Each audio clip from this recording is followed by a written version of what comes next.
प्रदेश भर में petrol pump संचालक हड़ताल पर हैं। तेल के दामों में भारी गिरावट के बाद नुकसान से पेट्रोल पंप संचालकों में भारी आक्रोश है। हड़ताल के दौरान इमरजेंसी सेवाओं को छूट दी गई है। बढ़ते वायु प्रदूषण को लेकर प्रदेश सरकार ने बड़ा फैसला लिया है। गुरुग्राम, फरीदाबाद, सोनीपत और झज्जर में 17 नवंबर तक सभी स्कूल बंद कर दिए गए हैं। साथ ही निर्माण कार्यों पर भी रोक लगाई गई है। वहीं सीएम मनोहर लाल रविवार को फतेहाबाद दौरे पर रहे और फतेहाबाद दौरे पर रहने के बाद सीएम ने बीजेपी विधायक दूड़ाराम की पुत्रवधू के निधन पर शोक व्यक्त किया और इसी के साथ ही परिजनों को ढाढस बंधाया। अंबाला में इनेलो के प्रदेश प्रवक्ता ने कंगना रनौत के खिलाफ एफआईआर दर्ज करवाई है। मामला आजादी को लेकर दिए गए बयान का है। कांग्रेस प्रदेश अध्यक्ष कुमारी सैलजा सोनीपत दौरे पर रही। सैलजा यहां कांग्रेस नेता के घर पहुंची और दुख की घड़ी में अफसोस व्यक्त किया। इस दौरान सैलजा ने केंद्र सरकार पर जमकर निशाना साधा। कुमारी सैलजा ने कहा कि आज केवल महंगाई और बेरोजगारी के अच्छे दिन आए हैं। गरीब आदमी की महंगाई ने कमर तोड़ दी है। सरकार को आम आदमी से कोई सरोकार नहीं है। हरियाणा की नीरज चोपड़ा, मनीष नरवाल, रवि दहिया और सुमित अंतिल को मेजर ध्यानचंद खेल रत्न से सम्मानित किया गया।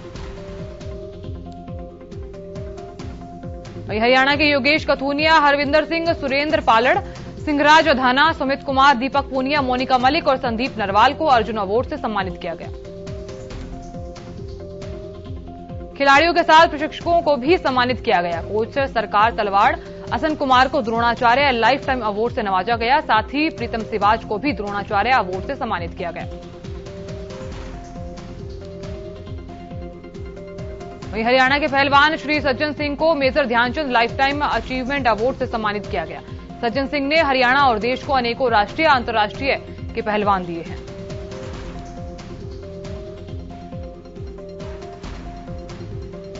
हरियाणा के खिलाड़ियों को सम्मान मिलने पर सीएम मनोहर लाल ने बधाई दी। सीएम ने कहा, खिलाड़ियों के सम्मान से सभी को खेलों में आगे बढ़ने की प्रेरणा मिलती है।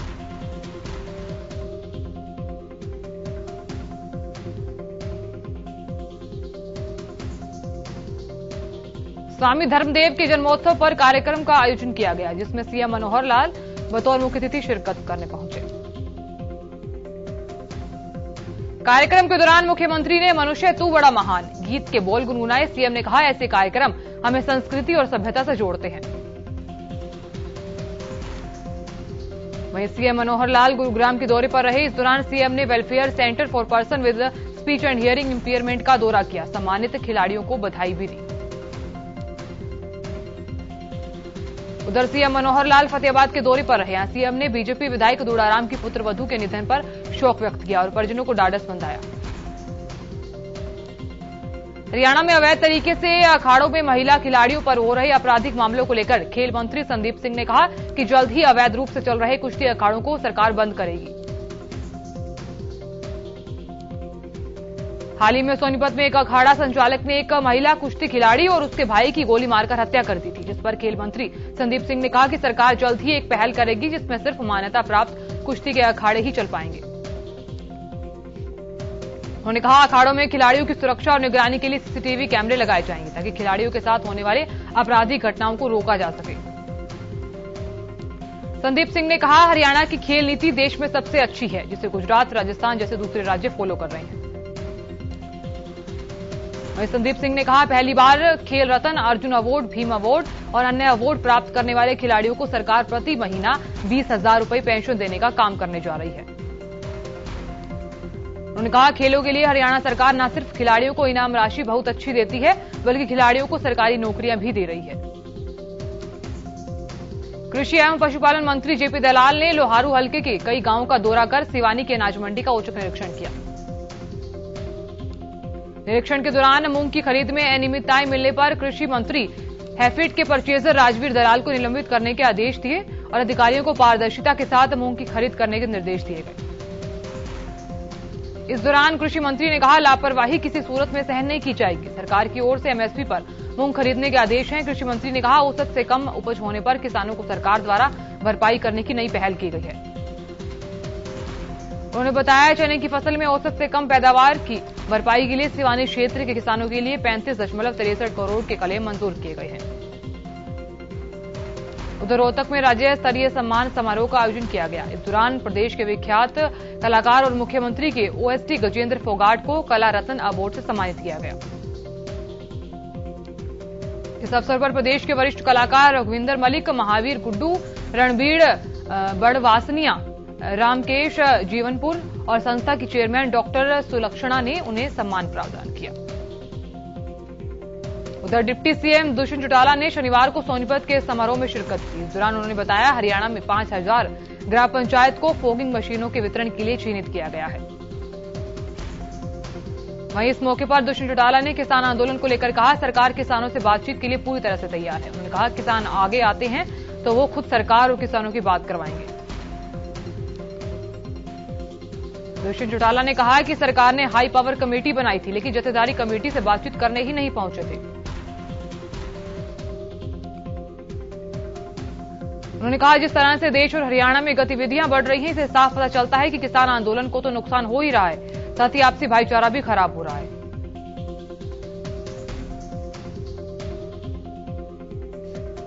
उधर पानीपत के लघु सचिवालय में फॉगिंग मशीन वितरण कार्यक्रम का आयोजन किया गया।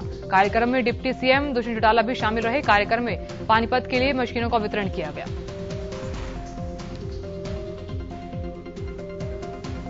उधर कंगना रनौत के बयान पर बोलते हुए पूर्व सीएम भूपेंद्र सिंह हुड्डा ने कहा, हमें आजादी भीख में मिली है। लाखों लोगों की शहादत के बाद आजादी मिली है और कंगना रनौत पहले देश का इतिहास पढ़कर आए।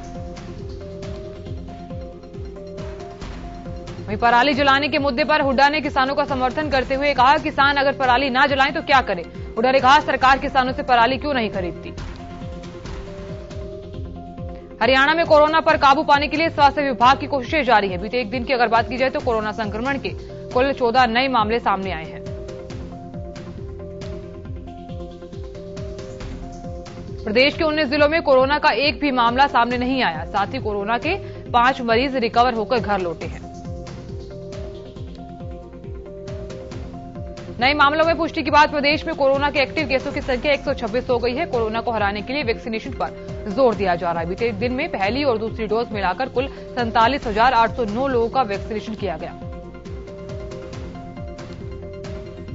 उधर रेवाड़ी जिले में डेंगू के 7 नए मामले सामने आए, जिसके बाद डेंगू के मरीजों की संख्या बढ़कर 260 हो गई है।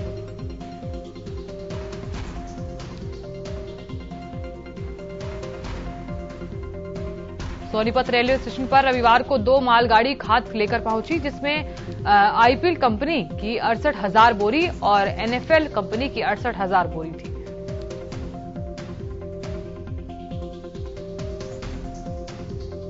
बताया जा रहा है कि इनमें से 67,000 बोरी खाद सोनीपत जिले में भेजा जाएगा और 69,000 बोरी जींद, रोहतक, झज्जर एरिया में भेजा जाएगा।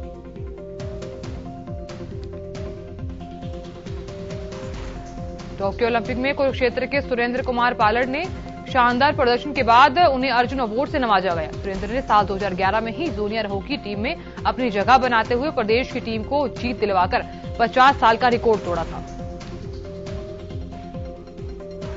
उधर इंद्री की अनाज मंडी में धान की खरीद में आ रही दिक्कत को लेकर आढ़ती एसोसिएशन ने मंडी में धान की सरकारी खरीद करने की मांग की।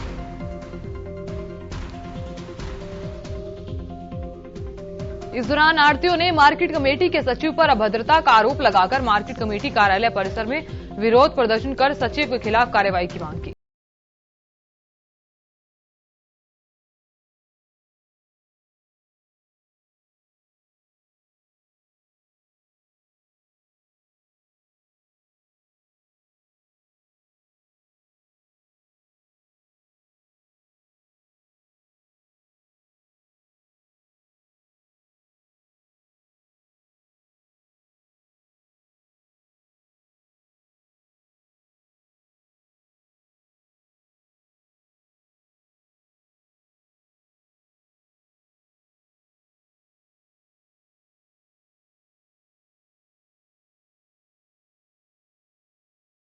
वहीं इस हमले में महिला के पति, देवर सहित आधा दर्जन से अधिक लोग घायल हो गए। घायलों को उपचार के लिए अस्पताल में भर्ती करवाया गया।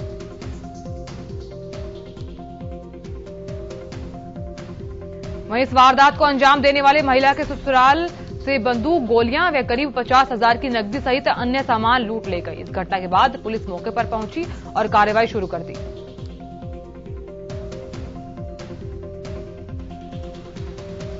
उधर फरीदाबाद के सेक्टर 70 में स्थित रॉयल हेरिटेज बिल्डिंग में देर रात भीषण आग लग गई। आग ने देखते ही देखते कई फ्लैट्स को अपनी चपेट में ले लिया। आग इतनी भीषण थी कि 18वीं मंजिल पर लगी आग 11वीं मंजिल तक पहुंच गई। उधर दमकल विभाग की टीम और थाना सदर बल्लभगढ़ पुलिस ने कड़ी मशक्कत के बाद आग पर काबू पाया। मामले की जांच में सामने आया कि नगर निगम समेत जिले की 42 सरकारी बिल्डिंग की फायर एनओसी नहीं है।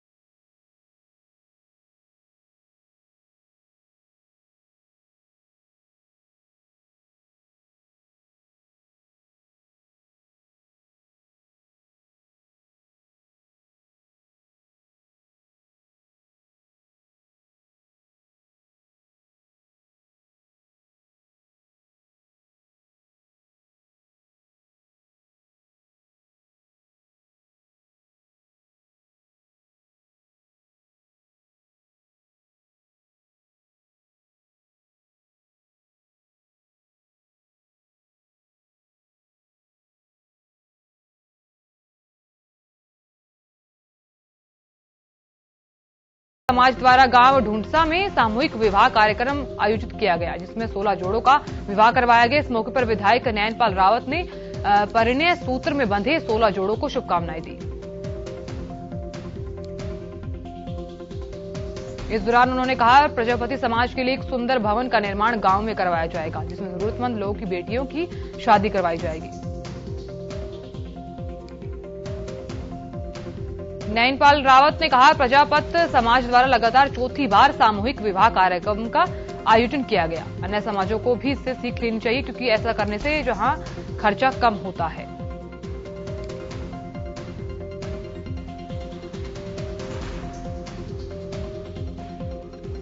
उधर राजौंद स्थित सोना फार्म में बाल महोत्सव का आयोजन किया गया, जिसमें महिला एवं बाल विकास राज्य मंत्री कमलेश ढांडा ने मुख्य अतिथि के तौर पर शिरकत की।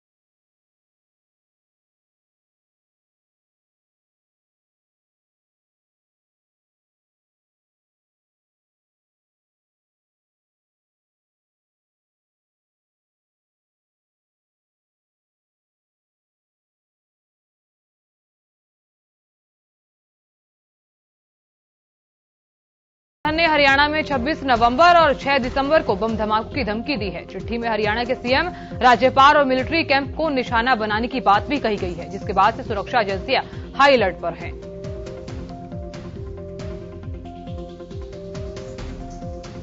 उधर गोहाना में भी पुलिस सुरक्षा को बढ़ा दिया गया है। रात के समय शहर के हर चौक पर नाके लगाकर आने जाने वाली गाड़ियों की चेकिंग की जा रही है। उधर फतेहाबाद में पर्यावरण बचाने निकली युवती ने India book of record, Asia book of record में अपना नाम दर्ज करवाया है। आपको बताएं, नेहा ने 5 मिनट में 53 पौधे लगाए। नेहा मुटरेजा फतेहाबाद की अंजलि कॉलोनी में रहती है और पर्यावरण को लेकर बेहद जागरूक है। आपको बताएं, नेहा कहती है, बढ़ता प्रदूषण हर प्राणी के लिए समस्या बना है। वहीं अधिक से अधिक पेड़ लगाकर प्रकृति में संतुलन बना रहता है। वहीं नेहा के माता पिता को बेटी की सफलता पर गर्व है। उधर बहादुरगढ़ में श्री श्याम बाबा के जन्मोत्सव पर ध्वजा यात्रा निकाली गई। इस दौरान श्रद्धालुओं ने भजनों पर नाचकर अपनी खुशी जाहिर की। उधर हरियाणा सरकार ने नियम 134A के तहत दाखिले के लिए आवेदन करने की तारीख को 14 नवंबर से बढ़ाकर 24 नवंबर कर दिया है। करनाल के जिला सचिवालय में 6000 मिड डे मील वर्कर्स ने इकट्ठा होकर सरकार के खिलाफ जमकर नारेबाजी की। प्रशासनिक अधिकारी को हरियाणा के शिक्षा मंत्री के नाम ज्ञापन सौंपा। उधर सोनीपत के कुंडली बॉर्डर पर 3 कृषि कानूनों के खिलाफ प्रदर्शन कर रहे एक किसान की मौत हो गई है। बताया जा रहा है कि मृतक किसान पिछले महीने से किसान आंदोलन में शामिल था। आपको बताएं, भवानीखेड़ा अनाज मंडी के आड़ती पर कुछ लोगों ने लाठी डंडों से जानलेवा हमला किया और हमला करते हुए गंभीर रूप से उसे घायल कर दिया। घायल अवस्था में आड़ती को भवानीखेड़ा के नागरिक अस्पताल में भर्ती करवा दिया गया है। वहीं घायल के बयान पर पुलिस ने 6 नामजद सहित 8 लोगों पर संबंधित धाराओं के तहत मामला दर्ज कर हमलावरों की गिरफ्तारी के लिए प्रयास किए जा रहे हैं। उधर रतिया में ट्रक ने बाइक सवार को टक्कर मार दी, जिसमें बाइक सवार की मौके पर ही मौत हो गई। वहीं बाइक पर पीछे बैठी मृतक की मां गंभीर रूप से घायल हो गई। आपको बताएं, घायल महिला को रतिया के नागरिक अस्पताल में भर्ती करवा दिया गया है, जहां इलाज के दौरान उसकी भी मौत हो गई है। ट्रक ड्राइवर मौके से फरार भी हो गया। उधर फतेहाबाद के गांव बिगड़ में कुछ लोगों द्वारा फायरिंग करने और तलवार से हमला करने का मामला सामने आया। दरअसल घटना में एक पक्ष के 4 से 5 लोग घायल हो गए और दूसरे पक्ष की अगर बात की जाए तो एक बुजुर्ग की टांग टूट गई है।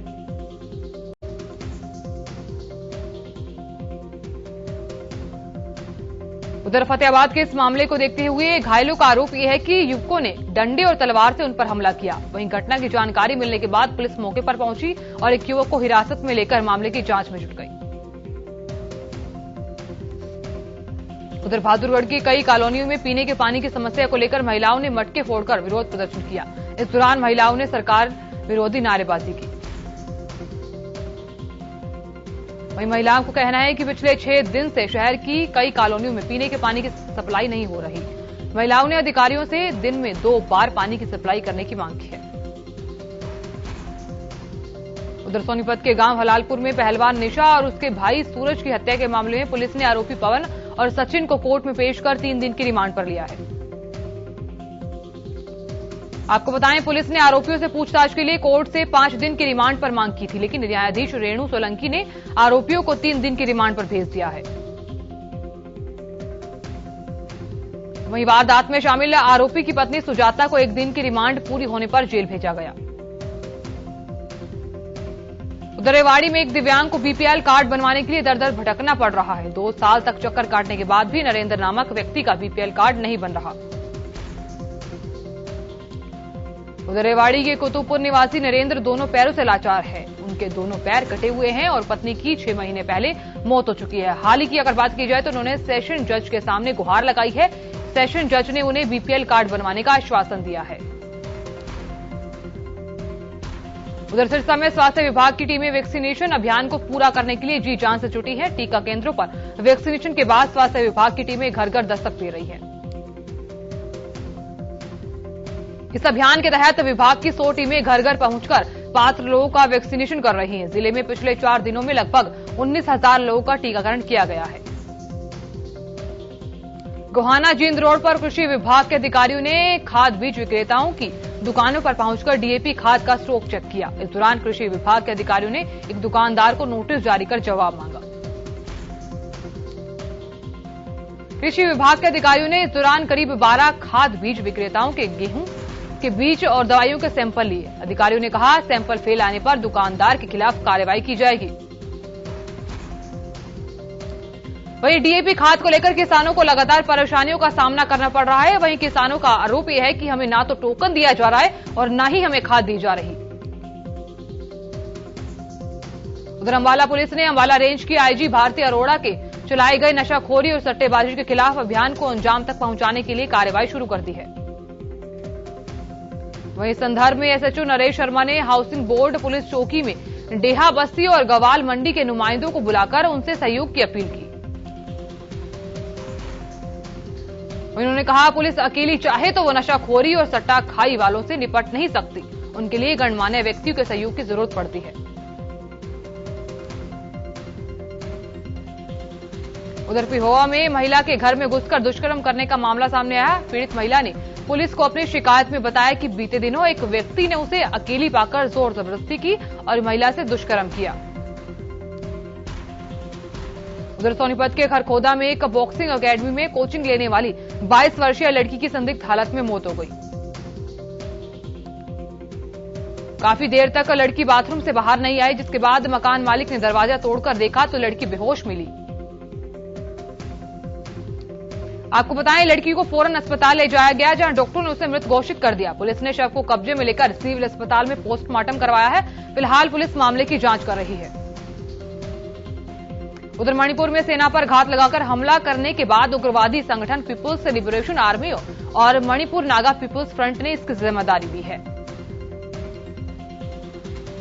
बताया जा रहा है कि पीपुल्स लिबरेशन आर्मी के तार पड़ोसी देश चीन से जुड़े हैं और उसे चीन से ही फंडिंग होती है। वहीं पड़ोसी देश बांग्लादेश म्यांमार में इस संगठन के ट्रेनिंग कैंप बताए जा रहे हैं। आपको बताएं, मणिपुर में शनिवार को सेना के काफिले पर उग्रवादी हमला हुआ था। इस हमले में असम राइफल्स के कमांडिंग ऑफिसर समेत 5 जवान शहीद हो गए।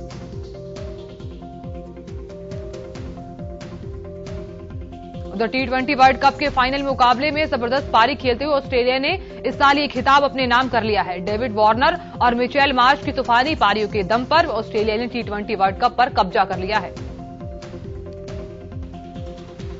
न्यूजीलैंड की ओर से ऑस्ट्रेलिया को 173 रनों की चुनौती मिली थी। मिचेल मार्श ने नाबाद 77 रनों की पारी खेली और वार्नर ने भी 53 रन बनाकर ऑस्ट्रेलिया को पहली बार T20 वर्ल्ड चैंपियन बनाया है। ऑस्ट्रेलिया की जीत में तेज गेंदबाज जोश हेजलवुड का भी अहम योगदान रहा। हेजलवुड ने 4 ओवर में 16 रन देकर 3 विकेट लिए और वहीं एंडम जंपा ने भी 4 ओवर में 26 रन देकर 1 विकेट चटकाया। न्यूजीलैंड के लिए कप्तान केन विलियमसन ने कमाल की पारी खेली और वहीं विलियमसन ने 48 गेंदों में 85 रन बनाए, लेकिन उनकी ये पारी वार्नर और मार्श के आगे फीकी साबित हुई।